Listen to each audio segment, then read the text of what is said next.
Świętujemy dzisiaj 80. rocznicę przybycia 500 polskich dzieci do Oudtshoorn w Afryce Południowej. W 1943 roku polskie dzieci, którym udało się wydobyć z obozów śmierci na Syberii, trafiły właśnie tutaj do Oudtshoorn i spędziły dalszą część wojny właśnie tutaj.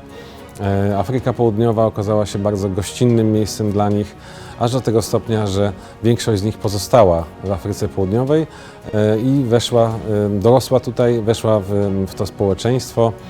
Ci ludzie założyli rodziny, mieli dzieci i ta cała społeczność zaczęła się rozrastać. Bardzo wielu członków tej społeczności jest tu dzisiaj z nami i świętuje właśnie to. W trudnym czasie Afryka Południowa udzieliła schronienia polskim dzieciom. Będziemy to pamiętać zawsze. Jest to naprawdę dobry przykład przyjaźni między Polską i Afryką Południową.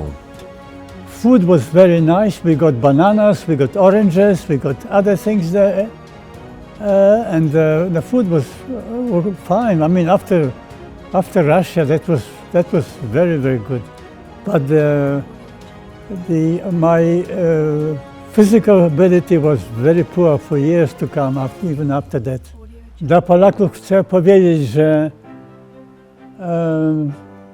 akademicznie ja zawsze dobrze stałem i miałem zawsze marzenie do dążenia do czegoś, żeby mieć coś, żeby skończyć uniwersytet, tylko nie wiedziałem w jaki sposób. I zawsze coś mnie popychało zawsze coś mnie popychało naprzód. I przez to zrobiłem bardzo dobrą karierę w Południowej Afryce. Po prostu zostałem inżynierem elektrycznym. I was so moved to see him standing there. I had a mixture of pride, just knowing how far he's come in life from such a difficult beginning. And I just was moved emotionally just to imagine him living there as his normal place of resting his head at night. So I'm very proud of my father. Church service is conducted by the Reverend F. Kubienski, who is also in charge of the camp. Finally, in 1943, we landed up in Oudtshoorn in an army camp. Most of them were 3 years older than me. I was one of the youngest, and the priest always said to me, because he got me to serve Mass. I became an altar boy when I was 8 or 9 years old, served on a regular, every day's Mass for the 5 years that we were there. But there's a lot of sadness that, they were little children having to live in an environment where they didn't have any parents and would basically rely on teachers and older siblings, or sometimes siblings, sometimes friends, to kind of like turn to. Initially when we were younger, he would basically talk very, very little. If we asked him about it, he would ask what we want to know. So as a child, it didn't affect us at all because they never really told us anything. They kind of said they came from Siberia, and we just kind of went, okay, they're Polish people who came from Siberia, and we had no clue what it all meant. It was just something that as kids, because the Polish kids all hung together, and when we hung together, it was something, but we never really spoke about it. They never spoke about it.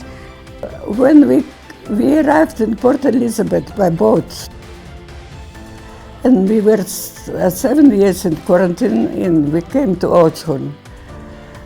I can't remember much, but it was a great relief because we had food. Ja jestem bardzo wdzięczna dla Południowej Afryki, że zrobili teraz tę okazję, żeby przypomnieć, że i my wdzięczni jesteśmy specjalnie dla Południowej Afryki. A rządu, że nas tu wzięli i pilnowali, doglądali, bo myśmy wszyscy byli wygłodzeni, wymęczeni to przypomniało nam się te wszystkie. Finally, our parents' story has a voice because it was a very hidden part of history. So I actually tear up when I think about it. But now that our parents have passed away and most of them are all gone, how important it is for us. You know, we've listened to their stories. Like my dad was one of 5 siblings. And it always struck me how my grandfather managed to get them out of Russia, all 5 of them alive, whereas most families had lost, if you speak to a lot of people, their parents had lost a sibling. The next step is to now get the next generation, the 3rd generationers, to also build on that familial bond. So that's the significance of yesterday. And I had a brief chat with a 3rd generationer, and she was, wow, emotionally excited by Sunday's proceedings. So yes, it's a case of keeping the family together and growing the family, growing the familial bonds. So that's the significance of it all.